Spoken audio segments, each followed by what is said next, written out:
The Freudian slip that George Bush made yesterday. I was in the hospital with my wife as we delivered our child. Yes, I'm saying we because it's about the father and those instances. Baby is happy, healthy, and out into the world. Birdie Rose Patterson is here, and I'm back on fake news. Watching the real news last night, I saw the George Bush slip up as he was describing the atrocities in Ukraine that were going on. I knew it, by the way. As this was happening, I go, I bet he's going to say Iraq. I knew it. I mean, I just fucking knew it. If you're George Bush, why even attempt it if you know what you did is exactly what's happening in Ukraine right now? No idea. I have no idea. I mean, it's like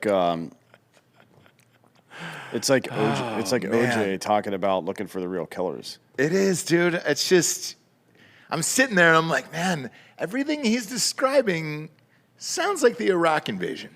Yeah. And I bet this motherfucker's going to say it. Well, the conservative estimate is about 200,000 civilians died as a direct result of the war in Iraq. So I'm pretty sure Putin's got a long way to go. Yeah, I don't know what the actual numbers are. And, you know, with today's media, I'm not sure that we'll ever really get them. And because if we do, we're going to get them in an inflated manner, right? That's obviously going to be I would say, what, 50? That you're going to add 50,000 dead Ukrainians to that no, list, they'll probably 10x it. Yeah. If I had to guess. That's what they like to do. So. Yeah. For those of you who don't know the story, George W. Bush, who spends most of his time pretending he didn't get a bunch of our friends killed for no fucking reason, has said some pretty stupid things over the years. Yesterday's topped that. My God, man. I mean... Well, a week ago he said... that Zelensky is the Winston Churchill of our time. I'm not sure what access. Not sure what access Winston Churchill had to green screens. Mm-hmm. But he was a comedian, though, Churchill. I suppose, yeah. I mean, very dry. Yeah. This week, Bush really outdid himself. Okay, Bob, can you just find the video on Twitter? I have it up. Find that. I have it up. Just play the goddamn Because this is video. worthy of playing. Me reading the dialogue isn't good enough for this. I want to hear him say it, and I want the audience to hear the audience that he's speaking to laugh after he says it, because that's exactly what they fucking think of you. Oh, yeah. Yeah. Go ahead and play the clip, Bob. In contrast, Russian elections are rigged.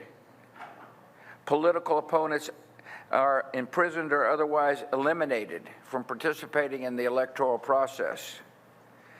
The result is an absence of checks and balances in Russia and the decision of one man to launch a wholly unjustified and brutal invasion of of Ukraine. Oof. Iraq. Anyway, 75. Here's the Man, if that wasn't on your mind every single day, it might be funny, but you can tell that this clearly is, right?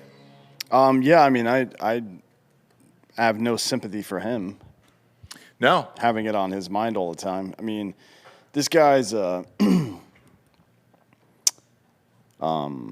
depending on which narrative you believe, he's either a complete imbecile that let Dick Cheney do what he did, or he's complicit in more civilian deaths than any other figure in the 21st century, probably, right? Yeah. Cost hundreds of thousands of lives, thousands of U.S. lives, tens of thousands of U.S. lives ruined, trillions and trillions of dollars, about $10 trillion between the two wars. Yep. Like a third of our debt. And in his spare time, he oversaw the largest expansion of the federal government in history and expanded the fucking surveillance state that we're in now, which we just did a story on with DHS last week, is still using the Patriot Act to spy on Americans. So here we go. I guess it's a big fucking joke, right, to this guy that he's gotten so many fucking people killed. It's too bad that he's still alive, honestly. You know, it's weird. Like, when I look at George Bush, I saw him on the Oprah interview, and the way he was speaking about Iraq and everything that happened over his presidency, you can tell that it definitely still weighs on him. Good. It's too bad that he hasn't taken matters into his own hands and ended that suffering for himself. Yeah. Well, with the rest of this here, including last night's, I mean, it was just, he hit the word Iraq so hard on that one that it wasn't like a... He was reading every other, not every half sentence he was reading off the paper in front of him, and he still said it. Yeah. I think that it's always on his mind. I think that his 8 years overall, and it's, going back to that Oprah interview, the Kanye thing with George Bush hates black people, because he also said that weighed on him every day and affected his life as well. And it's like, hey, dude, you can't go back in time. I don't know why you go out in public anymore and make speeches. I didn't know he was 75 years old either. Yeah. But I don't know why he's out giving speeches anymore, especially during a time like this when this is almost identical. But on the flip side of this, since it is sort of identical to what's happening, or just invading a country for no reason at this point, why the fuck are we helping out with them, Well, there's a reason, right? For Russia. No, there was a reason to invade Iraq. It was the same reason that we're fucking getting involved in Ukraine, is so Boeing and Lockheed and General Dynamics can make money. That's it. Yeah. The Ukrainian GDP, by the way, is about $44 billion, I think. So we're giving them basically it would be like somebody giving the U.S. $3 trillion.